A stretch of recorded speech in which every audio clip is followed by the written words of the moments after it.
Welcome bros, Far here, your favorite YouTuber, and today I'm gonna do a review my loadout episode. This time I'm reviewing my own loadout, because I remember in one video a guy asked me which is my favorite loadout for the engineer class in medium to long range, and that's why I decided today to show you my favorite engineer loadout, and I'm kinda reviewing it. I'm obviously gonna rank it a 10 out of 10 or 9 out of 10, but to tell you the truth, it's really my favorite. Some people might hate it, and it's basically SCAR 8, heavy barrel, bipod, and the 3.4 times scope, especially the US side one, because I really love that it has some really nice clear crossers, and you can easily calculate the drop off over long range. Now the reason I'm using a bipod and not a foregrip is this loadout is really good, and I'm trying to be engaged in long ranges, like in maps like Strike at Kargant or aftermath maps like Merkant's Monolith.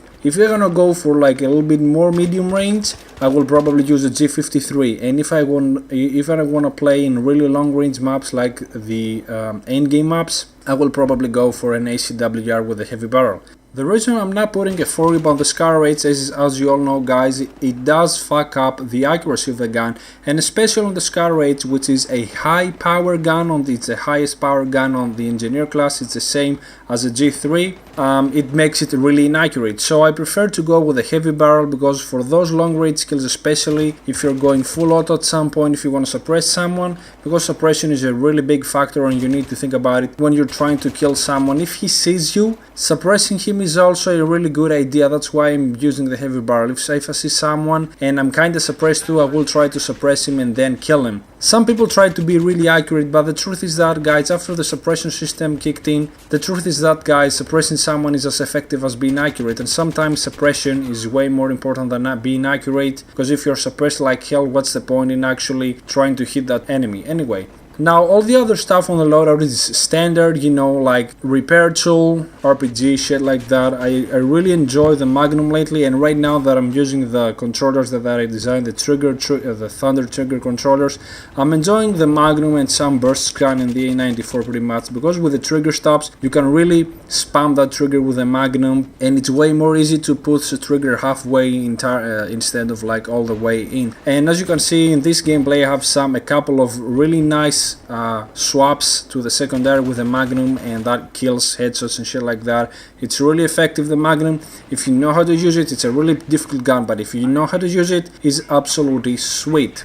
Now I know this loadout isn't the favorite to everybody. Some people might hate it, some people might love it, but I'm gonna explain to you guys why I use it. The SCAR 8 is the most powerful gun. It obviously has less bullets in the magazine, but for me that's not an issue. Also, the recoil is ridiculously high, it's over 9000, it's 0.5, which is ridiculously high like a G3. But the RPM is really low. It actually kills really fast in close range. That's why I think it's really versatile. If you see someone in really close range and you shoot a couple of bullets at him, you pretty much have got his half health, and then a couple more bullets and he's dead. I know that its hip fire accuracy isn't that good, but if you're lucky you're gonna win him. If you try to kill someone in really close range with an ACWR, you're gonna fail, because the damage of the ACWR is really low. You need 5 bullets in really close range to kill someone, where in the SCAR, maybe A6, I don't remember, sorry, but with the SCAR 8, man, it kills really fast. But the problem is that the 20 bullets in the magazine, I personally, as again told you, I personally don't mind it. I don't mind the recoil, because I really can control easily the recoil, and the reload time of the SCAR 8 is pretty good. I can't say that it has a really slow reload time like other guns like the AK. That's why people use it a lot, but if you think about it, having a really slow reload might fuck you up in the battle. So back at the SCAR 8. The SCAR 8 isn't really used by a lot of people because it gets unlocked really fast at the starting levels, but it's the only gun that actually kills someone with 3 shots. I'm sorry, 3 shots, not its gold. It goes from 3 shots to 5 shots, and it's absolutely amazing. It starts from 33 damage, it drops to 20 damage. Now this gun with a heavy barrel and with the high power scope and the bipod, and here's the thing, I think I got a couple of kills in there that shows that.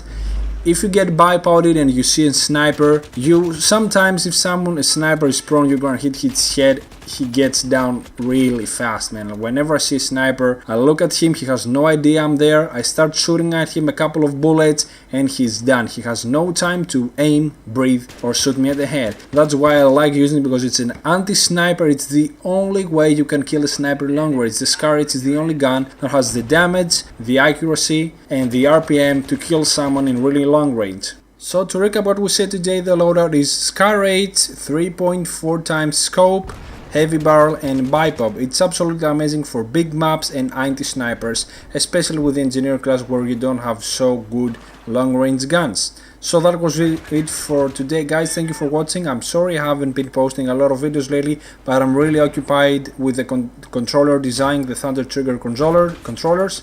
Leave a like, guys, if you enjoyed the video. Have a nice day. I'm out.